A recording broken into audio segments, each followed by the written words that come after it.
Hey everyone, Kevin Gesme here with another landmark film review. I just got back from the Oriental Theater where I saw the film Hereditary. The film is written and directed by Ari Aster. This is his first feature film, and it's kind of a mixed bag, if I'm being completely honest. The film stars Toni Collette as Annie. The film kicks off with the death of her mother, and right out of the gate, the score lets you know you're watching a horror film. The film does turn it up to 11, and we'll get to that in spoilers, but it starts off vibing at a 7. There's no real development from normal to strange. It just starts out strange. Gabriel Byrne plays the husband Steve, and he's the closest thing that you get to someone who acts normal. And Alex Wolff and Millie Shapiro played the son and daughter, Peter and Charlie, respectively. Peter is a bit of a stoner high school student, but not a burnout. It's not in a stereotypical way. And Charlie is just weird out the gate. Charlie makes this clicking noise with her mouth. It's like, and to the film's credit, it ends up being the unnerving sound it's set up to be. The best part of the film is how it plays with the shadows. Aster and cinematographer Paul Pogorzelski do a fantastic job hiding shapes in the shadows. You're never sure if you're seeing something there or not, and if there's one thing in this film that's going to keep you up at night, it's that. Toni Collette also gives a pretty good performance as well, really selling her character. There's a dinner scene where she had the audience just holding its breath. And to really kind of highlight my gripes of the film, I kind of have to go into spoilers. So the hereditary part of the film is apparently Annie's mom, Ellen, is part of a satanic cult and was trying to use Peter as a vessel for Paimon, one of the 9 kings of hell.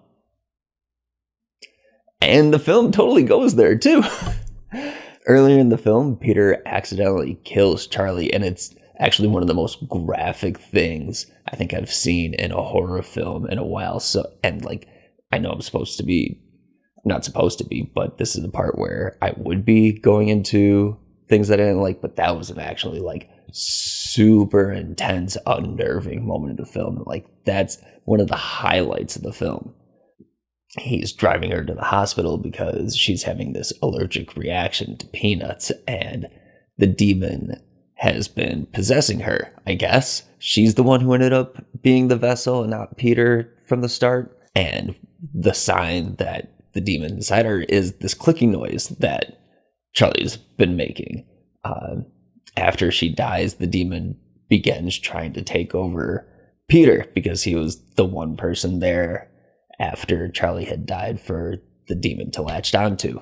Brings up a couple things, like when he swerves in the road, you eventually kind of put it together that it was like the ghost of Ellen in the middle of the road that makes him swerve and accidentally kill Charlie. But like, how did the demonic cult know that? Like, all of the events that transpired before this were going to happen. I thought it was just a deer on first watch, and only really kind of pieced together like what had actually happened, which made it seem even more of a tragic incident while I was watching it. But like, it's a lot of coincidence that's being played off as like grand scheming, and it really falls flat. Also, with the way the film is framed, it felt like it was going to be more of a psychological film following Annie and her falling into not knowing what's real and what's not as she handles the grief of her mother dying and then her daughter dying. And it is kind of that stuff until the seance is introduced.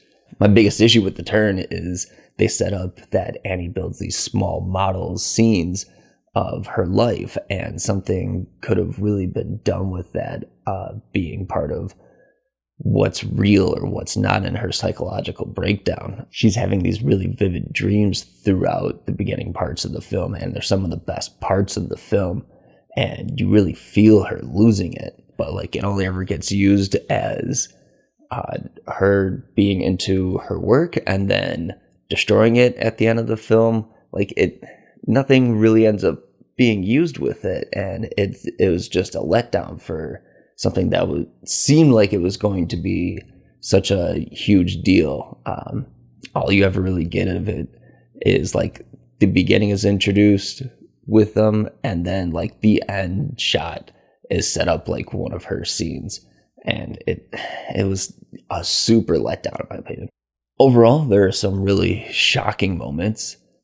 There's some great acting, and when Hereditary really goes for it, it really goes for it, which you kind of have to admire a little bit. It has some scary moments, but it wasn't satisfying on the narrative side or on the emotionality of it. It's not that the characters were bad, it's just there's a point where I lost the ability to like really care for them. Feeling a 2.5 out of 5. I'm Kevin Gesme, and this has been a Landmark Film Review. Hey everyone, thanks again for watching. Click like and subscribe if you haven't, it helps out the channel. Leave a comment down below. Let me know what you thought of the film if you saw it or if you're planning on seeing it. I kind of felt like this could have been as good as like a Babadook or a Drag Me to Hell. But it just didn't put together the pieces like I thought it was going to.